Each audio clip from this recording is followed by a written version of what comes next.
Irmão, você ainda tem medo da morte? Eu tinha, mas hoje eu não tenho mais. E é sobre isso que vamos tratar hoje.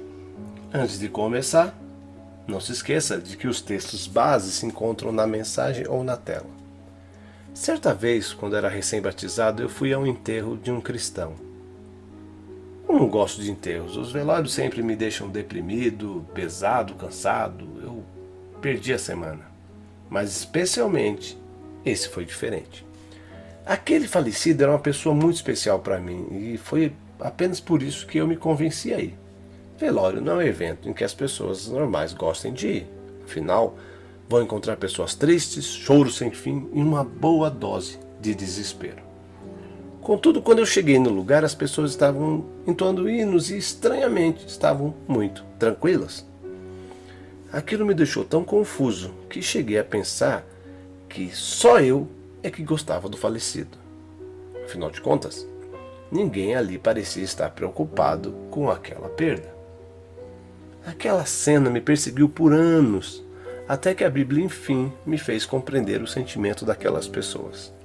Em Mateus 9, Jesus foi chamado por Jairo para curar a sua filha, que estava à beira da morte, mas estranhamente Jesus não se apressou. A doença da menina era muito grave, de tal maneira que antes de Jesus chegar na casa, a menina morreu.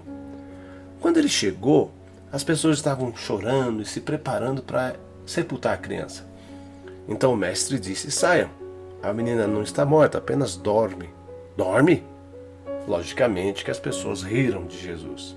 Mesmo assim, ele fez todos saírem do quarto, tocou na menina e disse: levante-se. E a menina simplesmente levantou, como se tivesse acordado de um sono profundo, como se ela tivesse voltado de uma viagem. Embora aquele episódio tenha assombrado a todos, não foi a única vez que Jesus tratou a morte como se fosse um estado temporário de ausência. Irmãos, entendam, cedo ou tarde a morte vai chegar para os cristãos também, porque a promessa de Deus é a vida eterna com Ele no céu, não na terra. Exemplo disso é que todas as pessoas que Jesus ressuscitou morreram novamente. A melhor forma de ver a morte para um cristão é a forma como Paulo expressou em 1 Tessalonicenses 4,14. Ele disse assim: não queremos, porém, irmãos, que sejam ignorantes com respeito aos que dormem, para não ficarem tristes como acontece com as outras pessoas que não têm esperança. Nessa passagem, Paulo pede que os cristãos não fiquem tristes com a morte dos irmãos. E ele disse isso porque a morte do cristão pode ser comparada como quando nos despedimos de alguém que vai viajar. Sentimos a perda, ficamos tristes porque por algum tempo não veremos aquela pessoa. Mas como Paulo informou, teremos a esperança de um dia a vermos novamente. É justamente por isso que Paulo usou a palavra esperança, que é o que difere nós deles. As pessoas do mundo que estão se despedindo das pessoas queridas, na mesma plataforma que nós, é uma despedida para sempre, pois elas não têm qualquer esperança de que um dia as verão novamente. Ou seja, a verdade é que há dois tipos de mortos, os nossos mortos e os outros mortos. Os outros mortos são as pessoas do mundo que não aceitaram a graça concedida por Deus que chamamos de salvação. A salvação é aquele toque de Jesus nos dizendo: levante-se.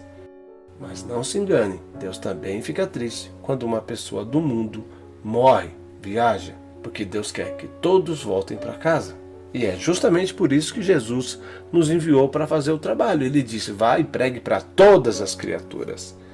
A nossa pregação é para que as pessoas do mundo aceitem a salvação, que é o seu bilhete de volta para casa. A verdade, irmãos, é que as pessoas que não aceitam Cristo já estão mortas espiritualmente. Elas apenas vagam pelo mundo como zumbis, sempre insatisfeitos, sempre sem esperança, sempre achando que algo falta. Hoje, quando lembro daquele velório, fico mais confortado, fico mais feliz, porque hoje eu sei o que aquelas pessoas sentiam. Eles tinham a esperança de que um dia veriam aquele irmão de volta. Assim, quem vive a verdadeira morte são aqueles que vagam pelo mundo sem conhecer a vida em Deus. Esses, irremediavelmente, já estão mortos. A diferença é que ainda respiram.